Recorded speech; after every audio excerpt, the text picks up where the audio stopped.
Hello guys, my name is Nagesh Nishad and you're watching my YouTube channel The Thousand World। तो hello friends, तो आज हम deal करने वाले हैं one of the important topic that is electricity. ठीक है, इलेक्ट्रिसिटी के बारे में आज हम डील करेंगे। तो सबसे पहले देखते हैं कि इलेक्ट्रिसिटी का काम क्या है। जैसे कि आपको पता है फैन जो चलता है, फैन के लिए भी क्या चाहिए, इलेक्ट्रिसिटी। आप जो मोबाइल यूज़ कर रहे हो इसमें भी बैटरी का यूज़ हो रहा है और बैटरी के थ्रू आपके मोबाइल को क्या मिलता है, इलेक्ट्रिसिटी। लाइट क्या चाहिए, इलेक्ट्रिसिटी। टीवी चलाना है, इलेक्ट्रिसिटी। फ्रिज चलाना है, इलेक्ट्रिसिटी। या आपको बाइक चलाना है या फिर कार, तो उसमें भी क्या लगता है, इलेक्ट्रिसिटी। तो छोटे से छोटी मशीन से लेके बड़ी से बड़ी मशीन को चलाने के लिए क्या चाहिए, इलेक्ट्रिसिटी। तो without the electricity we can't imagine, है ना। जैसे बड़े पैमाने पर देखो, जैसे कि ट्रेन या फिर एरोप्लेन, उसको भी चलाने के लिए क्या चाहिए, इलेक्ट्रिसिटी। तो without the electricity we can't imagine. तो इलेक्ट्रिसिटी का बहुत ज़्यादा यूज़ है हमारे डे टू डे लाइफ में, तो इसी के बारे में आज हम डील करने वाले हैं। तो इसका एक जो पॉइंट होता है ना, इलेक्ट्रिक करंट, बेसिकली उसके बारे में पूरा डील करेंगे। तो सबसे पहले जो है इलेक्ट्रिसिटी कितने टाइप का होता है, इसको हम पहले डील कर लेते हैं। जैसे there are two type of electricity as you can see in the screen. पहला है स्टैटिक इलेक्ट्रिसिटी, दूसरा इलेक्ट्रिक करंट। तो चलिए सबसे पहले डील करते हैं स्टैटिक इलेक्ट्रिसिटी होता क्या है। जैसे आप स्क्रीन में देख पा रहे होंगे, ठीक है। It is the form of electricity where the charges remain stationary. तो स्टेशनरी का मतलब कॉपी बुक वाला दुकान में नहीं है, ठीक है। स्टेशनरी का मतलब होता है वो ऑब्जेक्ट जो अपनी जगह से मूव नहीं करता, उसको बोला जाता है स्टेशनरी, ठीक है। तो जब चार्ज अपनी जगह से मूव ना करे तो ऐसे स्टेट में जो इलेक्ट्रिसिटी होता है इसको बोला जाता है स्टैटिक इलेक्ट्रिसिटी। जैसे एग्जांपल यहाँ पर आप देखेंगे, जैसे ये मार्कर है और हमने पीस ऑफ पेपर रखे हैं। यदि हम इसको रब करेंगे अच्छे तरीके से, तो रब करने से क्या आ जाता है, इसमें कौन सा चार्ज आता है, पॉजिटिव। अब देखो सामने जो पेपर जिसको हम स्टिक करने की कोशिश करेंगे, ये स्टिक हो गया, ठीक है। इसको ये मत समझना कि ऑयल की वजह से हुआ है, नहीं, बिल्कुल भी नहीं।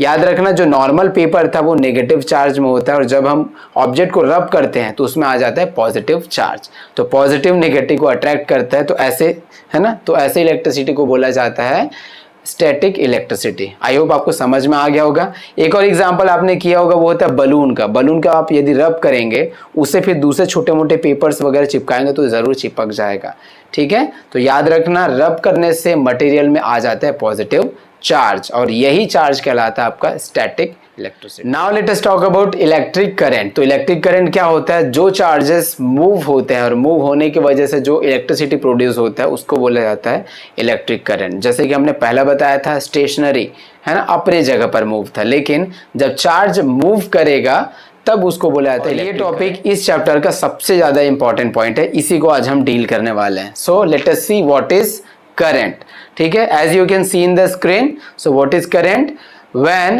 a charge is flown through a conductor in a unit time that is called electric current।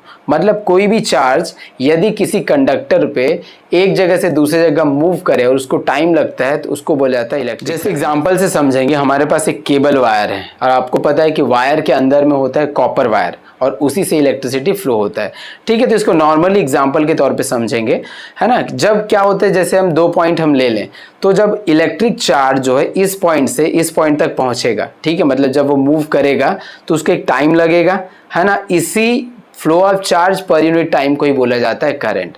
जैसे कि आप मार्केट जाओगे तो आपको भी टाइम लगता है वहां तक पहुंचने के लिए। सेम याद रखना, कोई भी वायर हो उसमें जब इलेक्ट्रिसिटी प्रोड्यूस होगा या फिर मूव करेगा तो उसको जो यूनिट टाइम लगता है उसको बोला जाता है इलेक्ट्रिक करंट, ठीक है। तो यहाँ पर इसका जो फॉर्मूला है उसको देख लेते हैं। तो सबसे पहले देखो फॉर्मूला है current. Current is equal to होता है, आपको बताया हमने अभी, flow of charge per unit time. मतलब यदि चार्ज फ्लो हो रहा है यूनिट टाइम में, उसको बोलोगे आप इलेक्ट्रिक करंट, ठीक है। अब जो करंट का डिनोशन है वो आई से इसको डिनोट करते हैं करंट को, और जब चार्ज को है, चार्ज को क्यू से डिनोट करते हैं और टाइम को टी से डिनोट करते हैं। तो ये आपके पास एक फॉर्मूला बन जाता है, current is equal to flow of charge per unit time. अब इसी के साथ आपको एसआई यूनिट भी जानना है, जैसे आप स्क्रीन में देख पा रहे हैं। तो एसआई यूनिट ऑफ करंट जो होता है वो होता है एम्पियर, ठीक है। एम्पियर से इसको नापा जाता है, वैल्यू को निकाला जाता है। और यदि चार्ज है तो चार्ज का ऐसा यूनिट होता है कोलम्ब, उसको सी से डिनोट करते हैं। और टाइम का ऐसा यूनिट आपको पता ही होगा, सेकेंड्स, ठीक है। तो ये पॉइंट आपको याद रखना बहुत ही ज़्यादा इंपॉर्टेंट है। अब याद रखो कि 1 कोलम्ब ऑफ चार्ज होता कितना है है ना, 1 कोलम्ब ऑफ चार्ज, ये जो होता है वैल्यू, ये होता है 6 इंटू 10⁻18 इलेक्ट्रॉन के बराबर। ठीक है, अब 10⁻18 मतलब समझ जाओ 6 के बाद 18 जीरो आप लगाओगे, उतना सारा जो इलेक्ट्रॉन होता है वो बराबर होता है किसके, 1 कोलम्ब ऑफ चार्ज के बराबर। ठीक है, अब यहाँ पर देखो यदि आप 1 इलेक्ट्रॉन में कितना चार्ज होगा, यदि आप ये निकालना चाहते हो, ठीक है, तो उसको कैसे कैलकुलेट करेंगे, तो 1 यहीं से लिखना और यहाँ पर 6 इंटू 10⁻18 इलेक्ट्रॉन है, मल्टीप्लाई में इधर आके डिवाइड में आ जाएगा, ये 1 इलेक्ट्रॉन हो जाएगा और ये अपना हो जाएगा 6 इंटू 10⁻18। ठीक है, ये बिल्कुल वैसा ही जैसे आप नॉर्मल एग्जाम्पल समझोगे। ठीक है, 10 रुपए में कितने पेन आते हैं, 2 पेन, है ना, 10 रुपए में, तो एक पेन की कीमत क्या होगा, तो अब जब आप इसको यहाँ पर 1 पेन लिखोगे तो क्या होगा, 10 के नीचे 2 आ जाता है और आंसर आता है 5, मतलब एक पेन की कीमत कितने रुपये होती है, 5 रुपीज़ में। सेम यहीं पर आपको देखना है। ठीक है, जैसे 1 कोलम्ब ऑफ चार्ज में 6 इंटू 10⁻18 इलेक्ट्रॉन होते हैं, तो एक इलेक्ट्रॉन में कितना चार्ज होगा, जब आप इसको डिवाइड करोगे तो देखो 1/6 आता है, तो 1/6 का वैल्यू होता है कितना होगा, 0.16। ठीक है, तो वैल्यू लिखना 0.16 इंटू, अब ये पावर है ऊपर जाके नेगेटिव में हो जाएगा, आपको हमने बहुत पहले बताया भी है, मैथमेटिकल है ना, ये रूल होता है, जैसे a का पावर सपोज नीचे में m है ना, m के जगह पर चलो 5 लिख लो, तो जब इसको बनाओगे तो 5 कहाँ चले जाता है, ऊपर, और ये पावर हो जाता है नेगेटिव में। सेम जो 18 था ऊपर जाके हो जाएगा नेगेटिव में। अब यहाँ पॉइंट राइट तरफ शिफ्ट करेगा, है ना, तब एक और माइनस की वैल्यू और बढ़ जाएगी। ठीक है, तो यहाँ पर आ जाएगा 1.6 into 10⁻−19 coulomb of charge in 1 electron. तो ये बहुत इंपॉर्टेंट है, ऑब्जेक्टिव में पूछा जाता है, इसको याद रखोगे कि एक इलेक्ट्रॉन में इतना वैल्यू होता है चार्ज का और 1 कोलम्ब ऑफ चार्ज में इतने सारे इलेक्ट्रॉन्स पाए जाते हैं। ठीक है, अब इसके बारे में एक डिस्कवरी देख लेते हैं। जैसे कि आपको पता अभी इलेक्ट्रिक करंट के बारे में पढ़ रहे हैं, तो करंट का डिस्कवरी किसने किया है, तो याद रखना है आपको, करंट का जो डिस्कवरी है वो है बेंजामिन फ्रैंकलिन ने डिस्कवर किए थे इन 1752, है ना। इनका बहुत ही फेमस जो एक्सपेरिमेंट है वो है काइट के थ्रू, है ना। काइट में जो इसने उन्होंने कॉपर वायर अटैच किए थे और उससे अटैच किए थे एक की, और उन्हें बताया था जो क्लाउड में इलेक्ट्रिसिटी वगैरह होता है वो नॉर्मल जो इलेक्ट्रिसिटी वो भी एक चार्ज होता है ना। तो इसके बारे में उन्होंने ही बताया था। अब यहाँ पर याद रखोगे जो करंट का ऐसा यूनिट होता है वो होता है एम्पियर।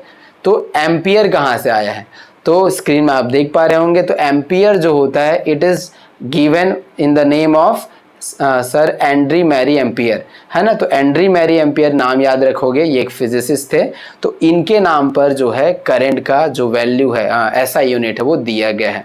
जैसे कि आप नॉर्मली आप देखो कि मतलब उनको याद में दिया गया ना, क्योंकि इनका जो वैल्यू है बहुत ही ज़्यादा इलेक्ट्रोमैग्नेटिज्म में, है ना। जैसे कि आप शाहजहाँ का एग्जांपल लो, है ना, उन्होंने ताजमहल बनाया था, है ना, अपनी जो वाइफ थी, बीवी थी, उनके याद में बनाए थे। ठीक है, तो सेम आपको याद रखना है। तो इसी तरीके से हम कोई जो स्पेशल साइंटिस्ट अच्छे होते हैं जिनका योगदान बहुत ज़्यादा रहता है, तो उनके नाम में ये जो करंट है उसका यूनिट दिया गया है जो लंबे समय तक चलता रहेगा, और जब जब करंट की वैल्यू पढ़ेंगे तब तक उनको याद करते रहेंगे। नेक्स्ट जो है क्वेश्चन बनता है डिफाइन 1 एम्पियर ऑफ करंट। ये बहुत ही सिंपल क्वेश्चन है और 1 मार्क का क्वेश्चन ये पूछा जाता है कि 1 एम्पियर ऑफ करंट को आपको क्या करना है, डिफाइन करना है। तो करंट जो वैल्यू है, ये जो नाम आने से दिमाग में एक फॉर्मूला आना चाहिए, current is equal to flow of charge per unit time. ठीक है, जिसको डील करते हैं इसका आंसर कैसे बनाओगे। ठीक है, देखो यहाँ पर सबसे पहले एम्पियर बोले तो आपको देखो ये करंट का वैल्यू है, आप स्क्रीन में देख पा रहे होंगे अभी, है ना। इसका हमने डेफिनेशन भी लिख दिया है, तो ये हो गया चार्ज पर यूनिट टाइम। ठीक है, अब देखो वैल्यू है 1, आंसर कब आएगा, है ना। देखो ये डिवाइड में 2 वैल्यू चार्ज और टाइम, यदि दोनों का वैल्यू सेम हो, जैसे ये 5 है तो ये भी 5 हो, 6 है तो ये भी 6 हो, तब ये दोनों डिवाइड होकर टोटल आंसर 1 देगा, आपका करंट वो हो जाएगा 1 एम्पियर। तो इसका इजी सा डेफिनेशन है, when the charge of 1 coulomb is passed through a conductor in 1 second, so that we get a 1 ampere of current. Clear है, बहुत easy है। When 1 coulomb of charge is flowing through a conductor in 1 second, that is called 1 ampere of current. तो I hope आपको समझ में आ गया होगा, बहुत आसान है। चलिए अब जो इससे रिलेटेड क्वेश्चन है वो हम डील कर लेते हैं। क्वेश्चन में टाइप 1 देखेंगे, देखो यहाँ पर समझ में आ जाएगा आपको। 0.8 ampere of current is flowing through a wire in 2 minute, then calculate the charge. अब देखो ये बहुत आसान है, यदि आप फिजिक्स के क्वेश्चन को 2 या 3 बार पढ़ते हो तो आपको पता चल जाएगा क्या क्या दिया हुआ है। मैंने आपको बोला जब भी आप करंट पढ़ोगे तो फॉर्मूला हमेशा याद रखना, I is equal to Q by T. ठीक है, अब यहीं पर ये आधा से ज्यादा चीजें खत्म हो जाएगा। देखो 0.8 एम्पियर, एम्पियर किसका यूनिट होता है? करंट का। ठीक है, तो आपको ये वैल्यू दिया है करंट, है ना, of current is flowing through a wire in 2 minute, ये मतलब ये टाइम है, टाइम भी दिया हुआ है। अब आपको पूछ रहा है can then calculate the charge, अब आपको चार्ज क्या करना है? निकालना है। तो इसको हम डील करते हैं। सबसे पहले गिवन में लिखेंगे करंट, करंट कितना दिया हुआ है बोलो? ये हो जाएगा 0.8 एम्पियर। इसके बाद जो टाइम है, टाइम कितना दिया हुआ है? 2 मिनट। अब आपको एक चीज़ ध्यान देना है, वो ये है कि हमेशा जो वैल्यू है वो ऐसा यूनिट में ही आना चाहिए। ये मिनट में दिया हुआ है, तब आपको इसको सेकंड में कन्वर्ट करना पड़ेगा। तो ये हो जाएगा 2 इंटू 60, तो आंसर कितना आएगा? 60 हो जाएगा 12, तो 120 जो आ जाएगा सेकंड, ये इसका ऐसा यूनिट में आ गया। ठीक है, अब जो नेक्स्ट है आपको चार्ज निकालना है, बहुत आसान है। Charge is equal to question mark. ठीक है, तो ये लिखने से आपका हाफ मार्क्स पक गया। ठीक है, अब इसको याद रखोगे। नेक्स्ट, अब इसमें देख लो करंट का फॉर्मूला होता है I is equal to Q by T. ठीक है, I का वैल्यू देखो दिया हुआ है, जो वैल्यू जहां दी है उसको वहीं लिखना है। ठीक है, तो 0.8 है तो I यहाँ पर है तो यहाँ पर लिखो 0.8। क्यू ये आपको पूछा गया है, टाइम भी दिया है 120 सेकेंड्स। ठीक है, अब वापस वही रूल लगाना है, इज इक्वल टू में आपको पता है डिवाइड वाला वैल्यू यदि लेफ्ट साइड आया तो वो मल्टीप्लाई हो जाएगा। ठीक है, तो नंबर को हमको लेफ्ट साइड भेजना है, तो ये हो जाएगा 0.8 इंटू 120 इज इक्वल टू हो जाएगा क्यू का वैल्यू। ठीक है, अब इसको मल्टीप्लाई करो, देखो 8 0 जा 0 हो जाएगा, 8 2 जा 16 का 6 कैरी आएगा 1, तो 8 1 जा 1 और 8 1 हो जाएगा 9, तो 960 आया। अब यहाँ पर देखो 1 पॉइंट के बाद डेसिमल है, तो यहाँ 1 पॉइंट के बाद क्या लगा दो? डेसिमल। तो ये हो गया, है ना, जो कोलम्ब है ये इसका चार्ज का ऐसा यूनिट होता है। तो आंसर आएगा 96 कोलम्ब, ये हो गया चार्ज। इजी है, बहुत इजी है ना। अब हम टाइप 2 क्वेश्चन देखेंगे, उसके बाद मैं आपको प्रैक्टिस के लिए 4-5 क्वेश्चन दूंगा, जिसको जो है आप प्रैक्टिस करके आप आसानी से अपना नॉलेज और अपना कॉन्फिडेंस लेवल इसमें बना सकते हैं। चलिए जो नेक्स्ट टाइप का क्वेश्चन है उसको डील कर लेते हैं इसमें। ठीक है, if the charge of 120 column is flowing for 10 seconds then calculate amount of current through it. इसका मतलब देखो, सबसे पहले हमने आपको बार बार बोला है क्वेश्चन को 2 या 3 बार पढ़ो तो आपको गिवन समझ में आ जाएगा। सबसे पहले हम इसका गिवन लिखेंगे, if the charge of 120 column, है ना, तो यहाँ पर दिया चार्ज, तो चार्ज की वैल्यू लिख रहे हो पहले 120 column is flowing for 10 seconds, time दे दिया है, क्लियर है, पता चल रहा है। ठीक है, ये आपका 120 कॉलम अब चार्ज हो गया और ये 10 सेकेंड्स मतलब टाइम हो गया, तो टाइम दिया 10 सेकेंड्स के लिए। अब ये ऑलरेडी अपने ऐसा यूनिट में देखो, है ना, जो टाइम है या मिनट में रहता है उसको सेकंड में कन्वर्ट करते, यदि आवर्स में रहता है तो भी उसको सेकंड में कन्वर्ट करते। अब आपको निकालना क्या है? Calculate the amount of current, तो करंट आपको निकालना है, करंट, है ना, ये हो जाएगा क्वेश्चन मार्क। तो सबसे पहले फॉर्मूला लिखना है, आपको पता है करंट इज इक्वल टू क्या होता है ना, flow of charge per unit time. अब करंट आपको निकालना है और देखो वैल्यू दिया है 120 कोलम्ब ऑफ चार्ज, ये है 10 सेकेंड्स, तो 0 से 0 कैंसिल हो जाएगा और ये 12/1 दैट मीन्स 12 एम्पियर करंट है या फिर 12 कोलम्ब पर सेकेंड्स। तो ये आपका करंट का वैल्यू बहुत इजी से है ना। क्वेश्चन ऐसे ही रहेंगे एकदम आसान से, बस आपको वैल्यू देखना है क्या क्या दिया हुआ है, इसका गिवन लिखो, फॉर्मूले में पुटअप करो और आंसर आ जाएगा।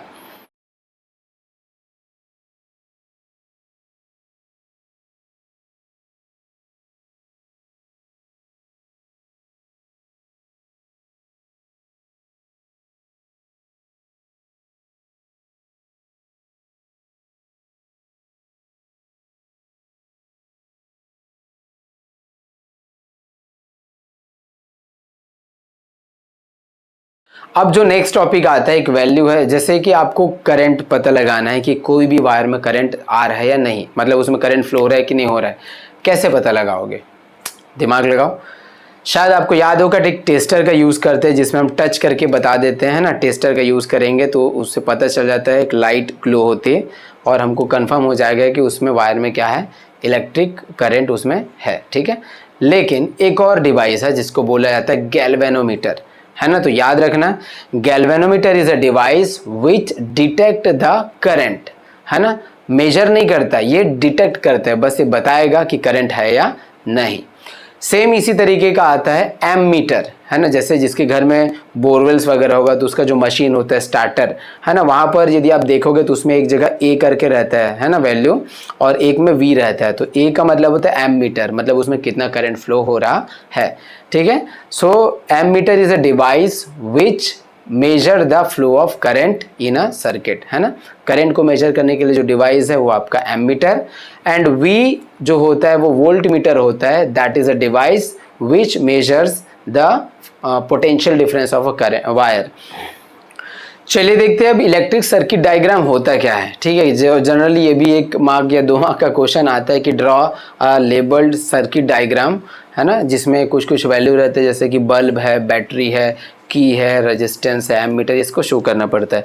इसको देख लेते हैं, बहुत ही आसान है, ठीक है। तो वायर को हम जनरली एक लाइन से डिनोट करेंगे। यहाँ पर देखो, जैसे यहाँ पर हमने एक वायर बनाया, ये वायर है ना, और जो बल्ब बनाना है तो ऐसे बना देना। देन इसके बाद यहाँ पर आ गया नीचे। अब आपको इसमें एमीटर सपोज ऐड करना है ना। एमीटर आपको बताया था फ्लो ऑफ करंट को मेजर करता है, ठीक है। इसके नीचे फिर और ले आओ, यहाँ पर की बना दो, की को ऐसे गोल करके यहाँ पर बिंदु बना देना, ये इसका मतलब होता है क्लोज्ड सर्किट, है ना। फिर आ जाएगा यहाँ पर देखो एक रेजिस्टेंस। रेजिस्टेंस क्या होता है, जैसे कि आपको पता होगा गाड़ी में जो स्पीड है चेक करने के लिए ब्रेकर बनाया जाता है रोड में, तो जो वायर है इसमें करंट को कम करने के लिए रेजिस्टेंस बनाया जाता है। तो ओम्स लॉ के अकॉर्डिंग उसको हम नेक्स्ट वीडियो में पढ़ने वाले हैं। तो ये हो गया। अब यहाँ पर जो कनेक्ट होगा बैटरी से, तो याद रखो जो बड़ा लाइन दिखा रहे हैं ये पॉजिटिव टर्मिनल होता है, ये छोटा लाइन स्मॉल, है ना, ये नेगेटिव टर्मिनल। इसी से एक और पॉजिटिव टर्मिनल, है ना, इसके बीच में गैप, फिर नेगेटिव, फिर एक पॉजिटिव, फिर ये नेगेटिव यहाँ जाके कनेक्ट हो जाएगा, ठीक है। तो ये पॉजिटिव चार्ज और ये नेगेटिव चार्ज, सभी का नाम लिख लेते हैं। याद रखो जब बिंदु शो नहीं करोगे तो ये ओपन सर्किट है, इसमें बल्ब नहीं चलता है, ठीक है। लेकिन बिंदु आपने बना दिया, इसका मतलब है क्लोज सर्किट। तो ये हो गया आपका बैटरी, है ना। नॉर्मल आप सेल देखो तो याद रखो एक पॉजिटिव चार्ज होता है और एक नेगेटिव चार्ज, ये एक सेल है। लेकिन इसी को हम बहुत सारे सेल की तरह से बना देंगे तो ये कहलाता है बैटरी। अब ये है क्लोज्ड की, ठीक है। ए का मतलब एमीटर, चाहो तो यहाँ पर वोल्ट मीटर भी बना सकते हो, है ना, ये भी वोल्ट मीटर हो जाएगा। आर का मतलब होता है रेजिस्टेंस, और ये बल्ब है। अब ध्यान देना, क्योंकि इलेक्ट्रिक सर्किट ऑलरेडी क्लोज्ड की है, मतलब बल्ब क्या करेगा, ग्लो, है ना। तो ये बल्ब हो जाएगा ग्लो। अब एक और चीज़ याद रखना, वो ये है कि जो करंट होता है, हमेशा याद रखोगे करंट हमेशा पॉजिटिव से नेगेटिव टर्मिनल की तरफ मूव करता है, ठीक है। तो करंट का डायरेक्शन ये पॉजिटिव, तो ये डायरेक्शन हो गया, यहाँ से गया, ये डायरेक्शन हो गया, यहाँ से नीचे आया, ये डायरेक्शन ये नीचे आया, ठीक है। तो करंट हमेशा क्या होता है, पॉजिटिव से नेगेटिव टर्मिनल की तरफ मूव करता है। तो ये एक सर्किट डायग्राम है। इसी के जैसे बहुत सारे सिंबल, जैसे बल्ब है, रेजिस्टेंस है, ओपन की, क्लोज की, आपको स्क्रीन में दिखाई दे रहा होगा। इसको आपको हमेशा याद रखना है, ठीक है, क्योंकि इसका जो यूज़ है हमारे डे टू डे लाइफ में बहुत ज़्यादा होता है। तो ये बेसिकली हो गया इलेक्ट्रिक सर्किट डायग्राम, वो भी क्लोज्ड की का। ओपन की का आप चाहे तो बना सकते हो, बस आपको ये बिंदु यहाँ से हटाना पड़ेगा, और ये जो डायरेक्शन दिख रहा है करंट का वो हो जाएगा बंद, ठीक है। If you like the video, press like button. Also subscribe button and share it to your friends so that they also get the knowledge.